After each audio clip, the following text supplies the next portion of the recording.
Yeah, coming back to the discussion on the cell material interaction, let me recapitulate what I have covered in the last module.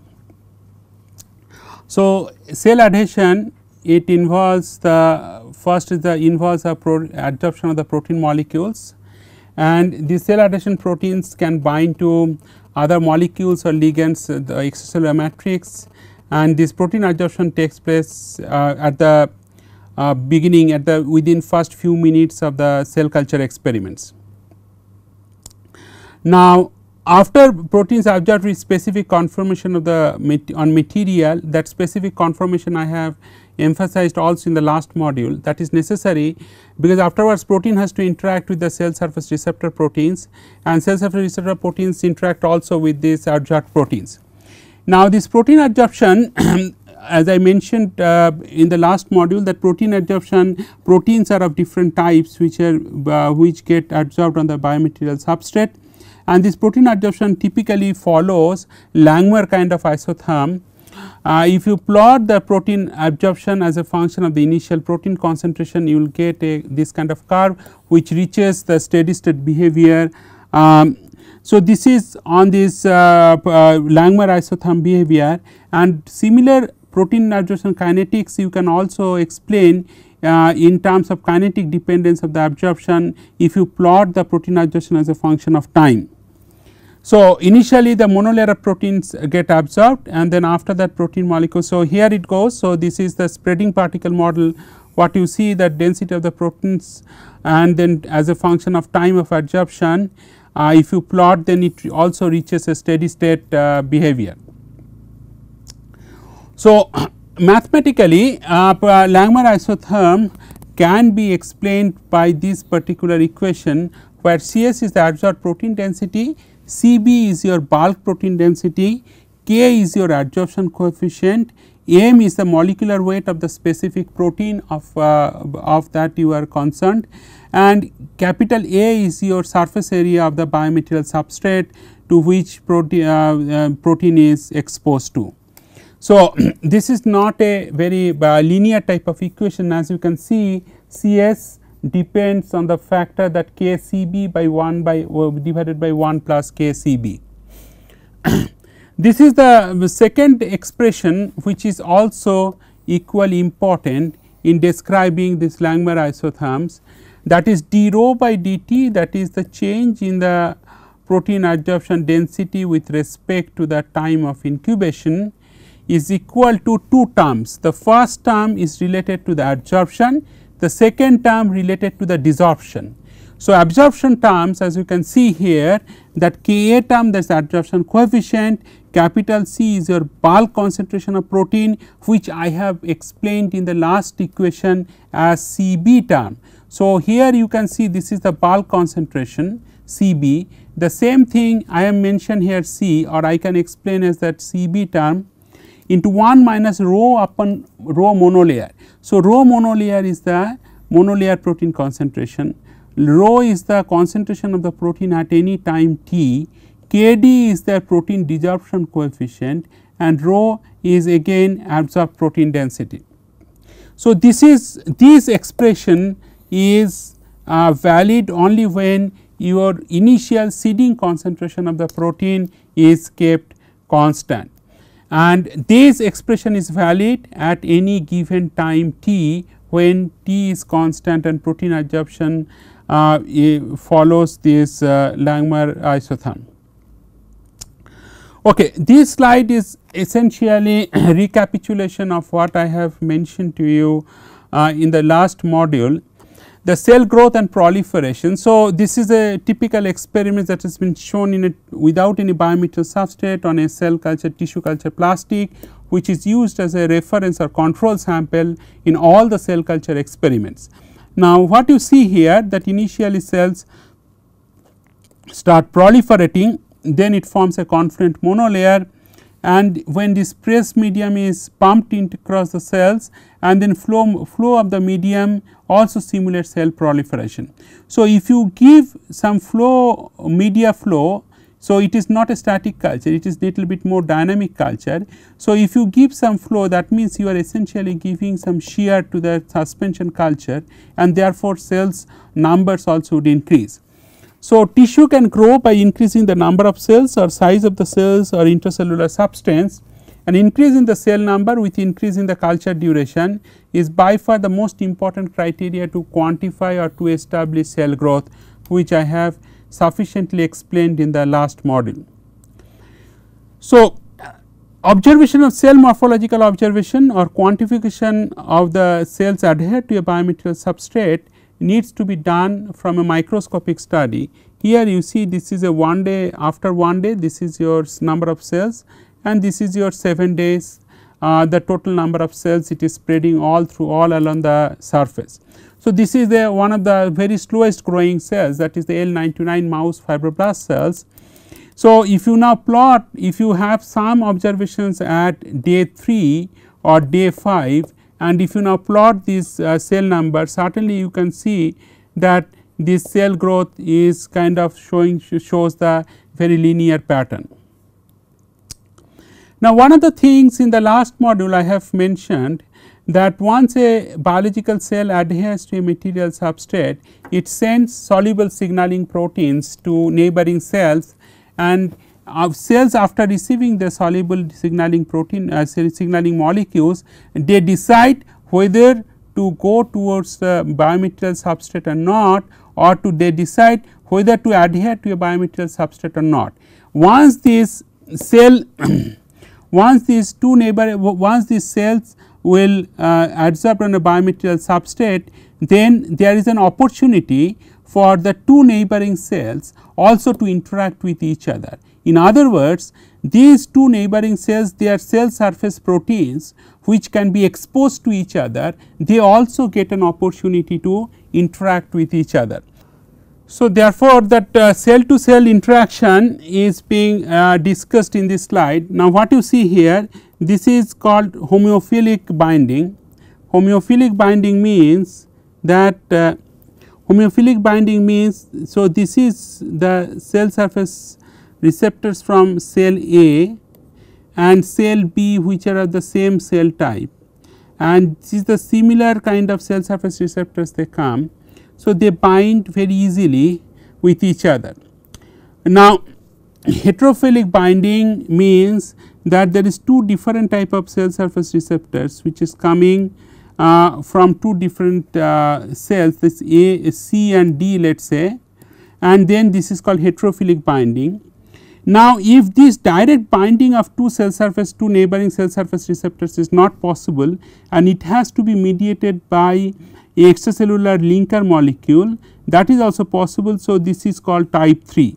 So, this type 3 mechanism is by far is less commonly observed mechanism which can explain the cell interaction.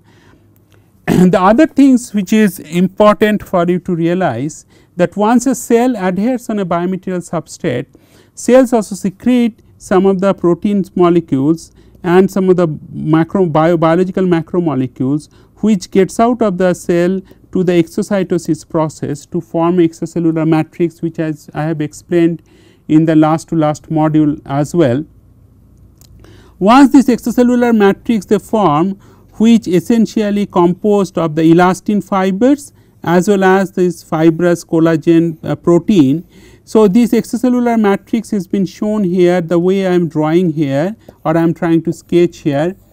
Now, once this extracellular matrix forms, the orientation of the collagen fibers and the orientation of the actin filaments, as you can see, they are oriented almost parallel to each other. However, in the neighborhood of this cell number 1, if there are 4 other cells are there, 2, 3, 4, 5, if you notice their actin filaments or their cytoskeleton fibers, they are oriented quite differently with respect to the ECM around cell number 1. What it means that there is a clear mismatch in terms of their orientation between the intracellular cytoskeletons and extracellular matrix collagen here. Now, if the more and more extracellular matrix are synthesized around the cells, and therefore, in order to provide sufficient support to these particular cells. So, you remember that one of the functions of the extracellular matrix to provide mechanical support or structural support to the cells it contains. So, therefore, this interaction or this mechanical support will be much more effective if and only if that collagen fibers in the extracellular matrix are oriented almost in the parallel to that of the cell in the cell number 1.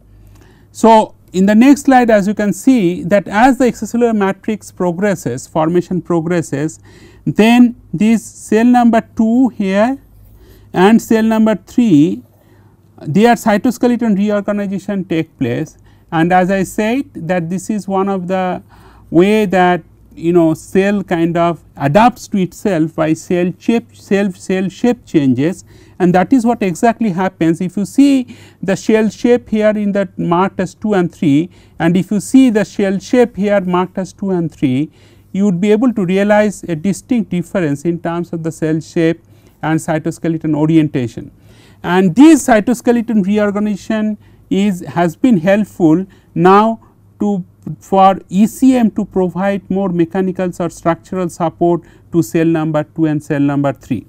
However, two other cells which are also shown here, cell number 4 and cell number 5, their cytoskeleton is still not oriented with respect to the extracellular matrix. Now, what happens therefore in the next stage? In the next phase, as you can see here, that cell number 4 and cell number 5, their cytoskeleton is also oriented now with respect to the extracellular matrix here. And now, cell number 1, 2, 3, 4, 5, all 5 cells are oriented perfectly with respect to the extracellular matrix, and that is what is mostly biologically desired, or this is the scenario that would help extracellular matrix now to provide sufficient structural support to all 5 cells together. Now, one of the techniques that I have mentioned to you earlier is that fluorescence microscope. This is one of the typical images of the fluorescence microscope cell images which you can grab using the fluorescence microscope. Now, what you see here, the cytoskeleton organization within the cells, you can see in the green stained fibers, this is your actin filamentous fibers.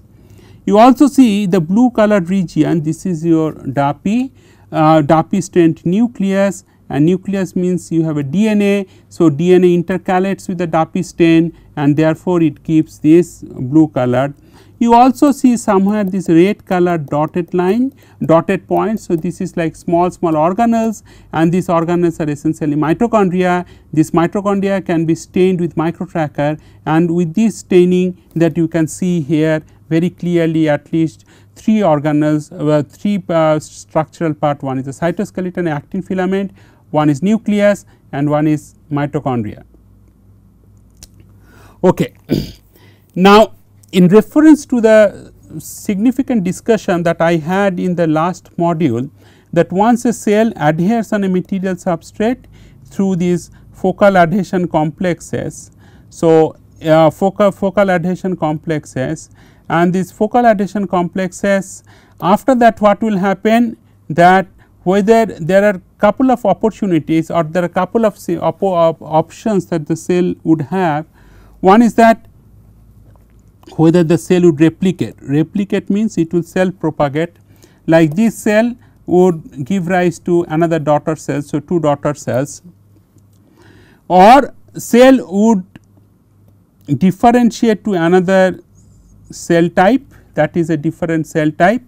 And in traditional biology, if you want to show that a mother cell or a parent cell is differentiated to another cell type, you must show nucleus with different color or different shape or different shaded nucleus, just to distinguish that this nucleus is different between these two cell nucleus are different one is an undifferentiated cell and another one is differentiated cell. Number 3, if you remove all the cell signaling processes in the neighborhood of this isolated cell, then cell can also activate its own suicidal mechanism to undergo cell death. I will tell you later that cell death normally takes place by two processes. One is called cell apoptosis, that is called programmed cell death.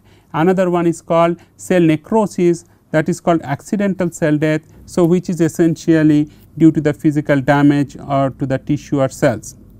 Number 4 is cell motion or cell migration or cell motility.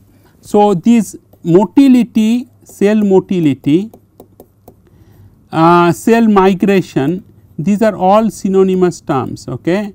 So, cell migration means like a human being walks on the ground or the road, similarly the cell also can crawl on this particular biomaterial substrate. So,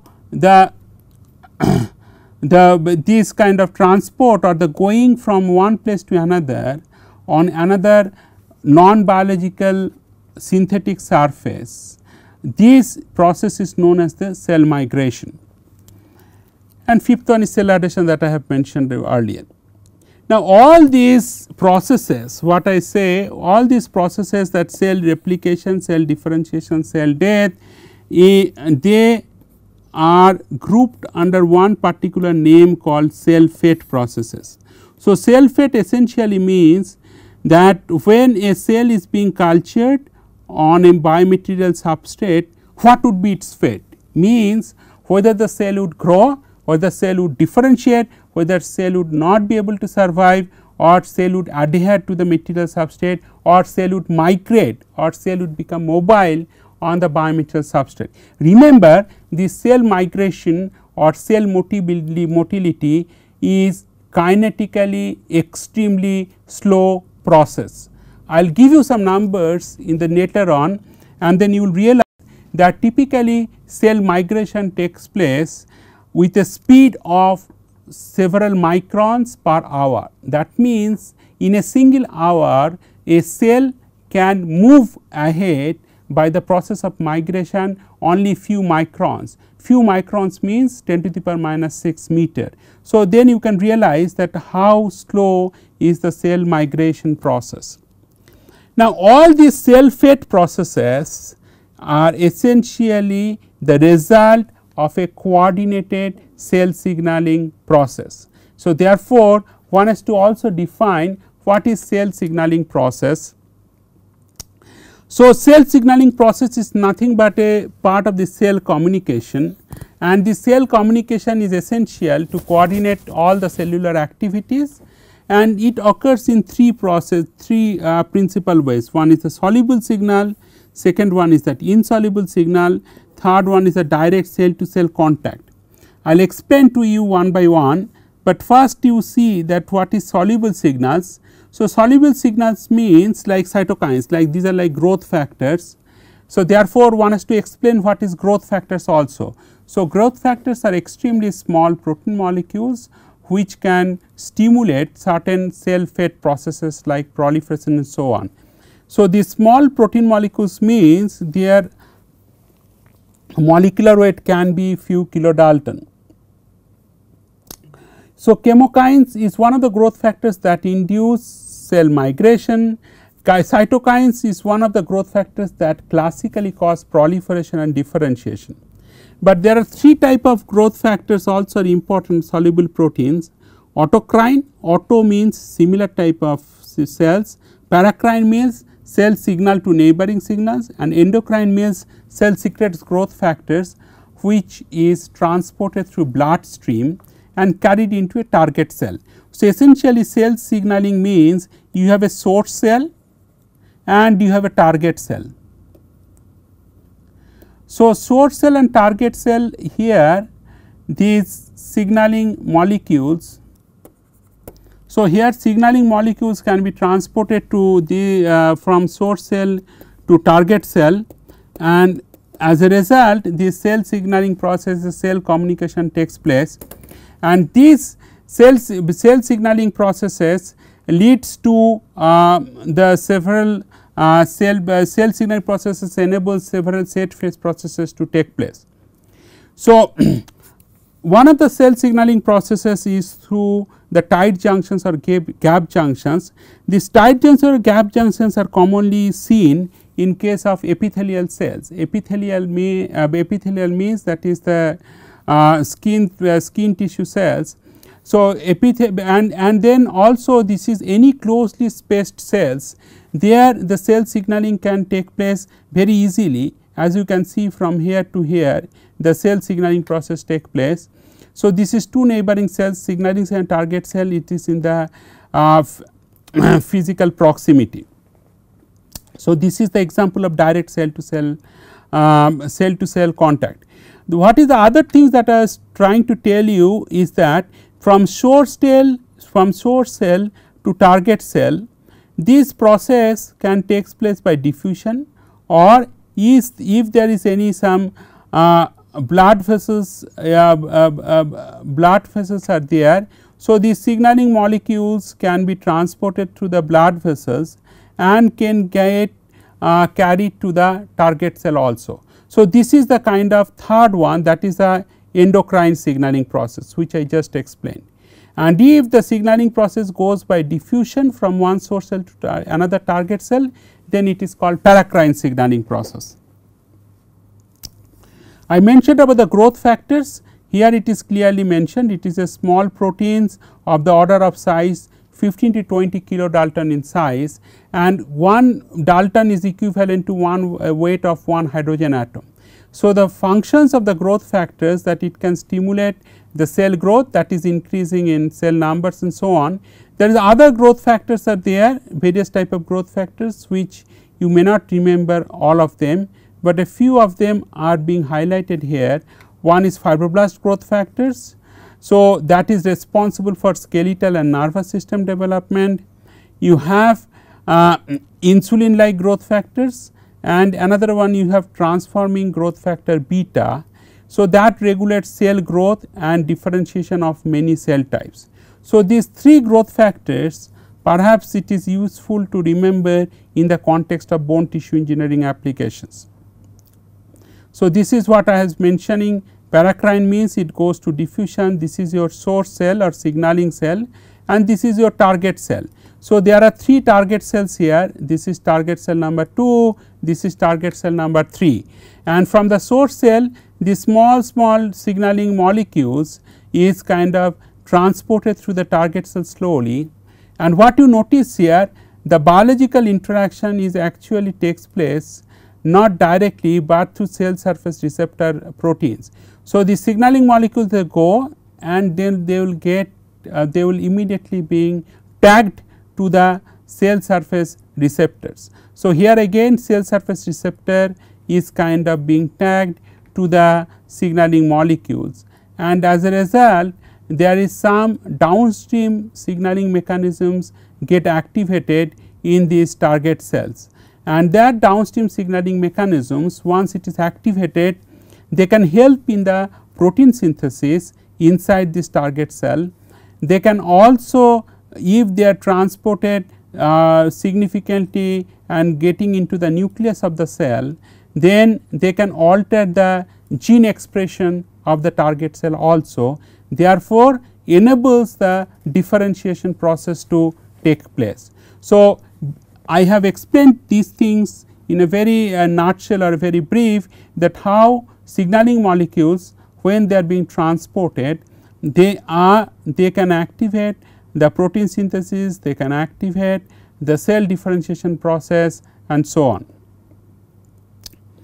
So, this is another type of signaling process, that is called synaptic signaling. So, synaptic signaling essentially means you have a neuron. So, it is a very long characteristic structure. So, you have a neuron, you have a axon here, this is a cell body and nucleus, and you have a synapse, and the synapse is there, and you have a target cell T is there. So, here again signaling molecules or neurotransmitters, once it is transported through towards the target cell, then the cell surface receptors of the target cell will kind of be hooked to the signaling molecules, and as a result certain downstream signaling processes gets activated, and that will influence the way this target cell would otherwise function. Paracrine signaling process, the endocrine signaling process I have mentioned. So, this is your source cell and this is your target cell. There is two target cell that has been shown here. So, the signaling molecules being transported to the bloodstream, to the blood vessels, and they can transport it towards the target cell. They get tagged to the cell surface receptors in both the target cell, and thereafter they will influence the cell functionality of the target cell. And this is the gap junctions here, like how these signaling molecules are being transported through the channels which is present at the cell membrane level itself in both the cell membranes, and they are so physically or tightly spaced, these two cells. So, you cannot even distinguish that which one is source cell and which one is target cell. For general understanding, if you consider the left hand one is the source cell, right hand one target cell, then what happens? We are trying to understand that once the signaling molecules get transported through this porous channel, what would be the kinetics of this cell signaling molecules, and how many number of cell signaling molecules can pass through this kind of gap junction. That is what I will explain to you maybe in the next module.